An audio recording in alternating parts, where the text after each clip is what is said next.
the Venezuela war scenario nobody's talking about.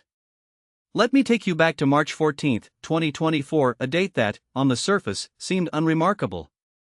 That morning, the Wall Street Journal published a small but telling the U.S. Southern Command had quietly repositioned a Marine Expeditionary Unit off the coast of Colombia, just 500 miles from Venezuela's northern shore. Officially, it was framed as a routine deployment in support of regional stability. The Pentagon's press briefing that same day mentioned nothing about Venezuela. Neither did the State Department. And yet, if you knew where to look, the pieces were already moving. I've spent the last 3 decades studying the intersection of military strategy and geopolitical crisis, first as an intelligence analyst, then as a scholar of great power competition. And what I can tell you is the quiet militarization of America's posture toward Venezuela isn't just another chapter in the long saga of U.S. intervention in Latin America. It's something far more dangerous. It's the early stages of a war scenario that no one in Washington wants to name, because if they did, the political and strategic costs would become impossible to ignore. But here's the signs are there. And if we don't start talking about them now, we may wake up one morning to find that the decision has already been made for us.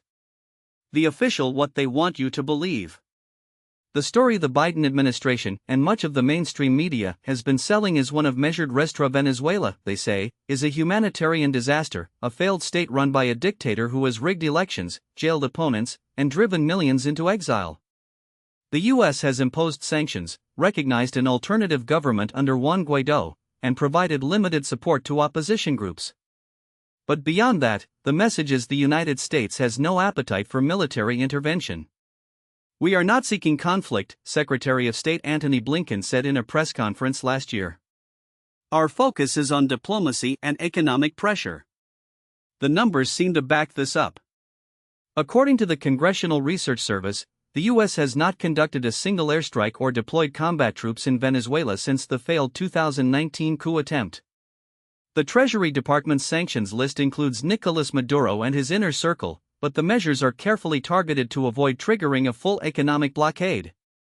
Even the recent shift in U.S. policy recognizing the 2024 Venezuelan elections as flawed but not fraudulent was framed as a pragmatic step to re-engage with Caracas, not escalate. And yet, there's a problem with this narrative. A big one. Because while the White House talks about diplomacy, the Pentagon has been preparing for war. Deconstructing the hidden what's really happening. Let's start with the military deployments. That Marine Expeditionary Unit off Colombia? It's not there by accident.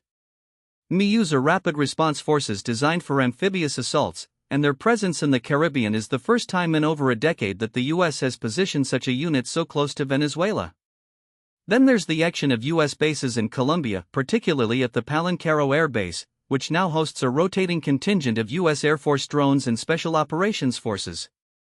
The Colombian government insists these are for counter-narcotics operations, but as any serious scholar of military strategy will tell you, counter-narcotics is often a cover for counterinsurgency, and in this case, counter-regime. The data doesn't support the official line. Since 2022, the U.S. has conducted at least 12 classified military exercises in the region, many of them focused on non-combatant evacuation operations, the kind of missions you run when you're preparing to extract civilians from a war zone. The Pentagon has also quietly reactivated the Fourth Fleet, a naval command that was disbanded in 1950 and only reconstituted in 2008 during the height of the war on drugs. Its area of responsibility? The Caribbean and South America. Its current flagship? The USS Wasp, an amphibious assault ship capable of launching marine landings. Then there's the intelligence picture. In 2023, the U.S. intelligence community produced a classified assessment leaked to The Intercept that concluded Maduro's regime was unlikely to collapse without external pressure. The report went on to argue that limited military action could be necessary to accelerate regime change. This wasn't some rogue analysis, it was signed off on by the Director of National Intelligence. And it aligns with what I've heard from sources inside there is a faction, small but influential, that believes Venezuela is the next domino in America's struggle against Russian and Chinese influence in the Western Hemisphere. But here's where it gets interesting. The U.S. isn't just preparing for a unilateral strike. It's laying the groundwork for a proxy war. In 2022, the Biden administration quietly approved a $200 million aid package to democratic forces in Venezuela, money that, according to internal State Department documents, was earmarked for non-lethal assistance to opposition groups.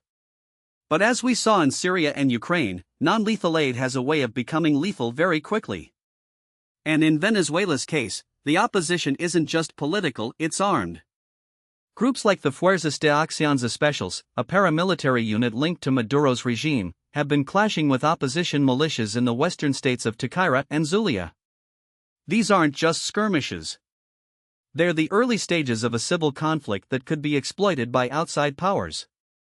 And that's the real fear, and not that Maduro will survive, but that he'll fall into the arms of Moscow and Beijing. The X did geopolitical Venezuela as a battleground for the new Cold War. To understand why the US is so fixated on Venezuela, you have to step back and look at the bigger picture. This isn't just about oil, though Venezuela's reserves are the largest in the world. It's about something far more: the struggle for a multipolar world. For the last 3 decades, the United States has operated under the assumption of unipolarity, that it could shape the global order in its image, using military force, economic sanctions, and diplomatic pressure to bend other nations to its will. But that era is ending. Russia and China have made it clear they will no longer accept a world where the US sets the rules. And Latin America, long considered America's backyard, has become a key battleground in this contest. Venezuela is the perfect storm. It's a failed state with vast natural resources, a strategic location at the crossroads of the Caribbean and South America, and a government that has openly aligned itself with America's adversaries. Since 2019, Russia has deployed military advisors to Venezuela, sold the regime advanced S-300 air defense systems, and even sent nuclear-capable bombers on training missions to Caracas. China, meanwhile, has poured billions into Venezuela's oil sector, turning the country into a de facto client state. In 2023, Beijing and Caracas signed a 25-year strategic partnership that includes military cooperation, something that would have been unthinkable a decade ago. From a realist perspective, this is a direct challenge to U.S. hegemony. The Monroe Doctrine, the 19th-century policy that declared the Western Hemisphere off-limits to foreign powers, isn't just a historical relic. It's still the guiding principle of American foreign policy in Latin America. And when Russia and China start treating Venezuela like a forward operating base, the U.S. sees it as an existential threat. But here's the U.S. has spent the last 20 years violating the sovereignty of countries from Iraq to Libya to Syria, all in the name of democracy promotion. Yet when Russia and China do the same in Venezuela, suddenly it's a red line. This isn't about principles. It's about power. And that's what makes Venezuela so dangerous. Because in the eyes of Washington's foreign policy establishment, this isn't just about removing Maduro. It's about sending a message to Moscow and stay out of our hemisphere. Military and strategic, the illusion of a quick and easy war. Now, let me be: if the US decides to go to war with Venezuela, it won't be a repeat of Iraq or Afghanistan. The Pentagon has learned its lessons, or so it thinks. This would be a light footprint, a combination of airstrikes, special forces raids, and proxy warfare, designed to topple Maduro without committing to a full-scale invasion. But anyone who thinks this would be quick or easy is delusional. First, there's the military balance. Venezuela's armed forces may be corrupt and poorly equipped, but they're not Iraq in 2003. The country has a population of 28 million, a standing army of 120,000, and a network of paramilitary groups that could turn Caracas into a second Aleppo. Then there's the Russian factor. Moscow has already warned that any U.S. attack on Venezuela would be met with serious consequences. That doesn't mean Russia would go to war with the U.S. over Caracas, but it does mean they could provide Maduro with advanced anti-aircraft systems, cyber warfare capabilities, and even mercenaries from the Wagner Group. Second, there's the regional dimension. Colombia, America's closest ally in South America, would likely support a U.S. intervention, but Brazil, Argentina, and Mexico would not. In fact, Lula da Silva has already warned that any U.S. military action in Venezuela would be a violation of international law. That matters, because if the U.S. goes in alone, it risks turning the entire region against it. Third, there's the domestic front. Venezuela's opposition is deeply divided. Even if Maduro falls, there's no guarantee that a stable, pro-US government would take his place. We've seen this movie before in Libya, in Syria, in Afghanistan. Regime change doesn't create democracy. It creates chaos. And yet, despite all these risks, the hawks in Washington are pushing for action. Why? Because they believe the US can't afford not to act. The domestic political why Venezuela matters in an election year. Here's something they don't tell you in the Venezuela isn't just a foreign policy issue. It's a domestic political one. Let's talk about Florida. The state has 30 electoral votes, and in 2020, Biden won it by just 37,000 votes.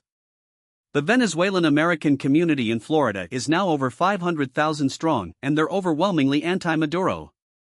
In 2022, Governor Ron DeSantis signed a law allowing Venezuelan exiles to apply for temporary protected status, a move that was widely seen as an attempt to win their votes. The Biden administration has been playing the same game. In 2023, it granted temporary protected status to Venezuelans already in the U.S., a decision that was as much about politics as it was about policy. But here's the Venezuelan American vote isn't monolithic. While many exiles want Maduro gone, they don't necessarily want a U.S. invasion. And if Biden greenlights a military operation, he risks alienating the progressive wing of his party, which is already skeptical of his foreign policy. Then there's the Republican angle. Donald Trump has made no secret of his desire to take out Maduro. In 2020, he reportedly asked his national security team why the U.S. couldn't just invade Venezuela and take the oil. His advisors had to explain that, legally, the U.S. couldn't just seize another country's resources. But the idea stuck. And now, with Trump leading in the polls, the pressure on Biden to do something about Venezuela is only going to grow. This is how wars start, not with grand declarations, but with political calculations. And in an election year, those calculations become even more dangerous. Scenario: what comes next? So where does this lead? Let me lay out 3 possible scenarios, based on my analysis of the current trajectory. Scenario 1, the diplomatic off-ramp. In this best-case scenario, the U.S. and Venezuela reach a negotiated settlement. Maduro agrees to hold free and fair elections in exchange for sanctions relief, and the opposition participates in a transitional government. The U.S. scales back its military presence, and Venezuela slowly reintegrates into the international community. This is the outcome the Biden administration says it wants. But the problem is that neither side trusts the other. Maduro has no incentive to give up power, and the opposition has no leverage to force him out. Without a credible military threat, diplomacy is just theater. Scenario 2, the proxy war. This is the most likely scenario. The U.S. ramps up support for opposition militias, while Russia and China double down on their backing of Maduro.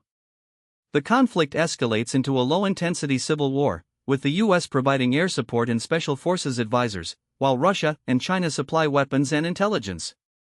The result?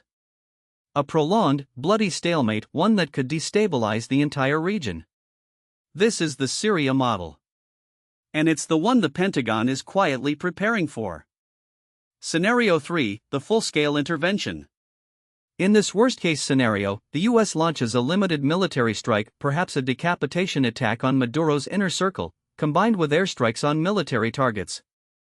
The goal would be to trigger a coup or a popular uprising. But if Maduro survives, the U.S. could find itself dragged into a full-scale occupation. This is the Iraq model. And it's the one that keeps me up at night. Grand strategy: the folly of liberal hegemony. At its core, the Venezuela crisis is a symptom of a much larger America's refusal to accept the limits of its power. For the last 30 years, the U.S. has operated under the assumption that it can and should shape the world in its image. This is the doctrine of liberal hegemony, the belief that democracy, free markets, and American leadership are the only path to global stability. But this doctrine has failed. Spectacularly. Look at the record. In the 1990s, we bombed Serbia to protect Kosovo. In the 2000s, we invaded Iraq to spread democracy. In the 2010s, we intervened in Libya to prevent a massacre. And in every case, the result was the chaos, instability, and the rise of new threats. Venezuela is just the latest example. The US spent years trying to overthrow Maduro through sanctions and political pressure. And what did it achieve? A stronger alliance between Caracas, Moscow, and Beijing. A deeper humanitarian crisis.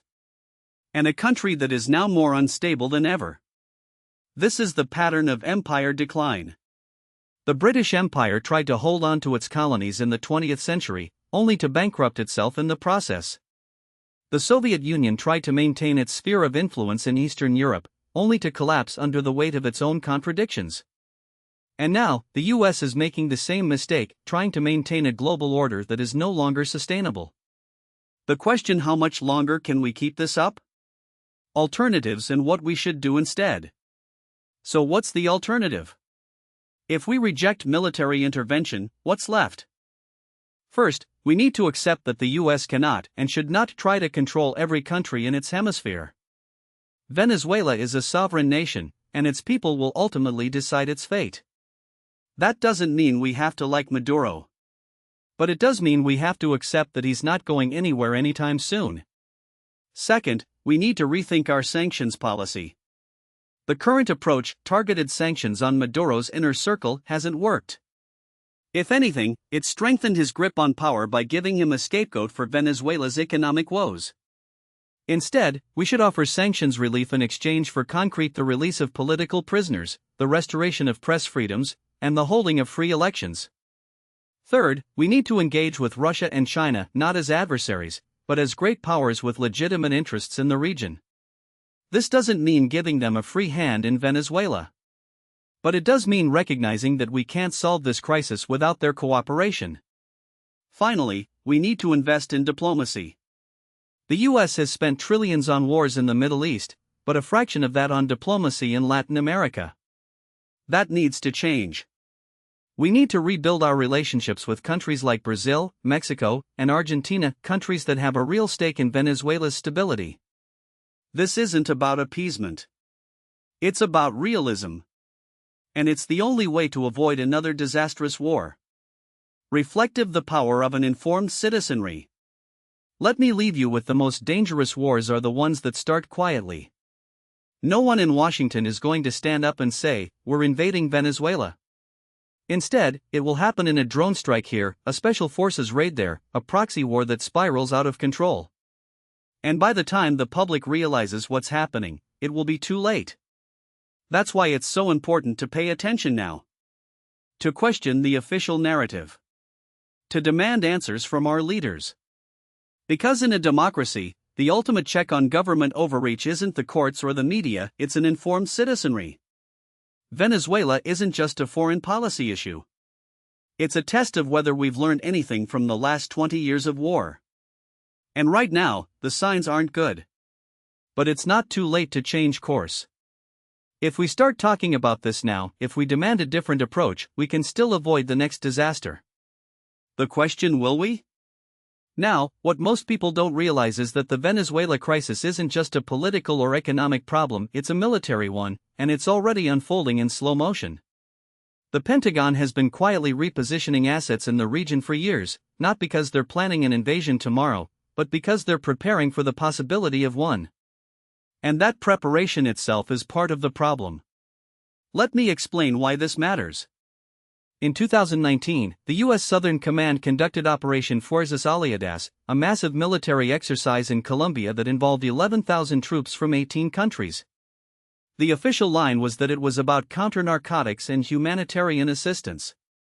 But if you look at the scenarios, they practiced urban warfare, amphibious landings, cyber operations. It's clear they were rehearsing for something far more complex than drug interdiction. Then, in 2020, the U.S. reactivated its Fourth Fleet, which had been dormant since the Cold War, to oversee naval operations in Latin America. That same year, the Trump administration designated Venezuela a national security threat under the International Emergency Economic Powers Act, a move that gave the White House sweeping authority to impose sanctions, but also, crucially, to justify military action under certain conditions. Here's the uncomfortable: the US has a long history of using military exercises and legal designations as a prelude to intervention. We saw it in Iraq with the no-fly zones in the 1990s, which were sold as humanitarian measures but laid the groundwork for the 2003 invasion. We saw it in Libya, where NATO's responsibility to protect mission quickly morphed into regime change. And we're seeing it now in Venezuela, where every new sanctions package, every military exercise, every high-profile visit by a U.S. official to Colombia or Guyana is another brick in the wall of a potential conflict. But the military implications go beyond just U.S. actions. Venezuela's armed forces are a shadow of what they once were, but they're not irrelevant.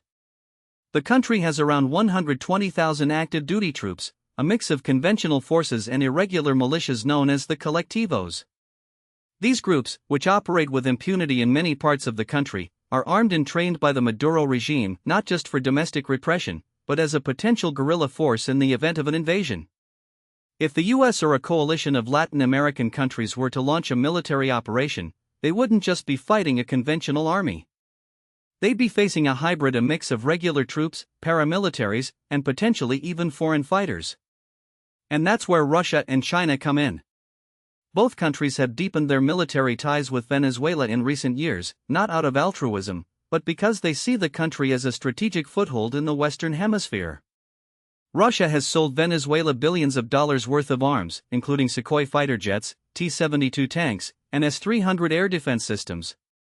In 2018, 2 Russian Tu-160 strategic bombers landed in Venezuela as part of a training mission, a move that was as much about signaling to Washington as it was about actual military cooperation.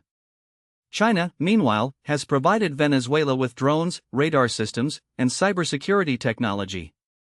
Neither country wants to see a US-backed regime change in Caracas, because they know that if Venezuela falls, the next domino could be Cuba, Nicaragua, or even Bolivia. Now, you might be sure, but would Russia or China really go to war over Venezuela? The answer is no, but they don't have to. Their presence alone complicates any potential US military action. Imagine a scenario where the US launches a limited strike on a Venezuelan military base, only to have Russian or Chinese advisors killed in the process. Suddenly, you're not just dealing with a regional conflict, you're dealing with a great power standoff. That's why the Pentagon's 2022 National Defense Strategy explicitly identifies China and Russia as pacing threats in Latin America. They're not just economic competitors, they're military ones, too. And let's not forget the regional dimension. Colombia, Venezuela's neighbor and a key U.S. ally, has been a staging ground for American military operations in the past. In 2009, the U.S. signed a defense agreement with Colombia that allowed American troops to use 7 military bases in the country. That deal was later scaled back, but the infrastructure remains.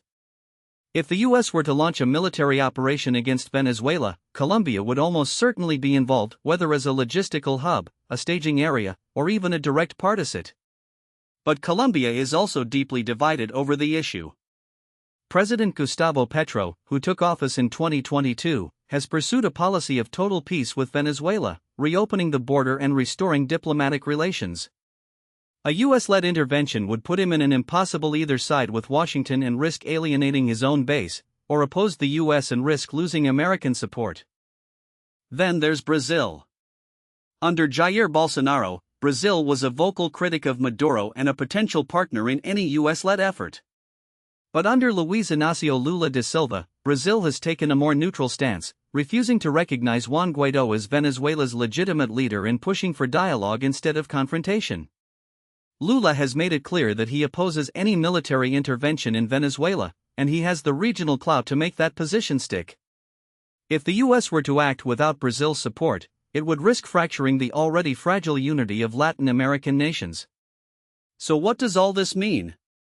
It means that any military action against Venezuela would be far more complicated than the Iraq War or even the Libya intervention. It would require navigating a web of regional alliances, great power rivalries, and domestic political constraints. It would risk turning a humanitarian crisis into a geopolitical quagmire. And it would almost certainly fail to achieve its stated goals, just as every other US intervention in Latin America has failed. But here's the military option isn't off the table. In fact, it's being actively discussed in Washington, even if no one is saying it out loud. In 2020, then Secretary of State Mike Pompeo reportedly asked the Pentagon to draw up plans for a 5,000-troop operation in Venezuela. The proposal was shelved, but the fact that it was even considered shows how close we've come to the brink. And with Maduro's grip on power seemingly unshakable, and the humanitarian situation deteriorating by the day, the pressure for some kind of action, any kind of action, is only going to grow. That's why the diplomatic path is so critical. It's not just the moral choice, it's the smart one. A negotiated transition in Venezuela, one that includes guarantees for Maduro and his inner circle, is the only way to avoid a catastrophic conflict. But it requires something that Washington has struggled with in recent patience. It requires recognizing that regime change isn't a switch you can flip, but a process that takes time, persistence, and a willingness to engage with adversaries. The alternative is unthinkable. A war in Venezuela wouldn't just be a disaster for the country itself, it would destabilize the entire region. It would send millions more refugees fleeing across borders, straining already fragile economies. It would give Russia and China an opening to extend their influence in Latin America. And it would further erode America's moral authority on the global stage. So let me ask you, if we know all this, if we know the risks, the costs, the likely outcomes, why are we still sleepwalking toward disaster? Why are we still having the same tired debates about sanctions and military options, as if there are no other choices? The answer, I think, is that we've become so accustomed to the idea of American power being limitless that we've forgotten its limits. We've convinced ourselves that we can solve every problem with a mix of force and rhetoric, even when history tells us otherwise. Venezuela is a test of whether we've learned anything from the past 2 decades. And right now, the signs aren't encouraging. But it's not too late to change course. The question is whether we have the wisdom to do so. Now, what most people don't realize is that the real obstacle to a peaceful resolution in Venezuela isn't just Maduro's intransigence, it's the fractured and often contradictory interests of the domestic political actors who would need to make any transition work. The opposition, for all its moral high ground, has spent years oscillating between unity and infighting, between calls for dialogue and demands for regime collapse. And the Chavista elite, for all its brutality, is far from monolithic. There are factions within the military, the PSUV, and even the intelligence services who have quietly signaled their willingness to negotiate if the price is right. The problem is that neither Washington nor the Venezuelan opposition has figured out how to exploit these divisions without triggering a violent backlash. Let me explain why this matters. In 2019, when Juan Guaidó declared himself interim president, the Trump administration threw its full weight behind him, betting that a combination of sanctions, diplomatic isolation, and internal pressure would force Maduro out. It didn't work. Why? Because the strategy assumed that the Venezuelan state would collapse under economic strain, that the military would abandon Maduro en masse, and that the opposition would magically coalesce around a single leader. None of that happened. The sanctions crippled the economy, yes, but they also reinforced Maduro's narrative that Venezuela was under siege by foreign powers. The military, despite defections, remained loyal, partly out of fear, partly out of self-interest. And the opposition, instead of uniting, splintered into competing factions, each with its own agenda and foreign backers. Here's the uncomfortable: the opposition's failure wasn't just a matter of bad luck or poor strategy. It was structural. Venezuela's political class, on both sides of the aisle, has been hollowed out by decades of corruption, clientelism, and ideological polarization. The opposition leaders who emerged in the 2000s were often the same figures who had failed to prevent Chávez's rise in the first place. They were seen as elitist, out of touch, and worst of all, dependent on foreign support. Guaidó's moment of maximum leverage came when the U.S. recognized him as president, but that same recognition made him toxic in the eyes of many Venezuelans. The Chavistas, for their part, have spent years purging dissenters and rewarding loyalty, creating a system where the only way to survive is to double down on the regime's narrative. So where does that leave us? If we're honest, the most likely scenario in the short term isn't a negotiated transition or a military coup, it's stagnation. Maduro will continue to tighten his grip, using repression and co-optation to neutralize threats. The opposition will remain divided, with some factions pushing for dialogue and others advocating for more confrontational tactics. The economy will keep deteriorating, but not enough to trigger a collapse. And the international community will keep debating whether to tighten sanctions or offer concessions, without ever finding a coherent strategy. But stagnation isn't stability. It's a slow-motion crisis, one that could explode at any moment.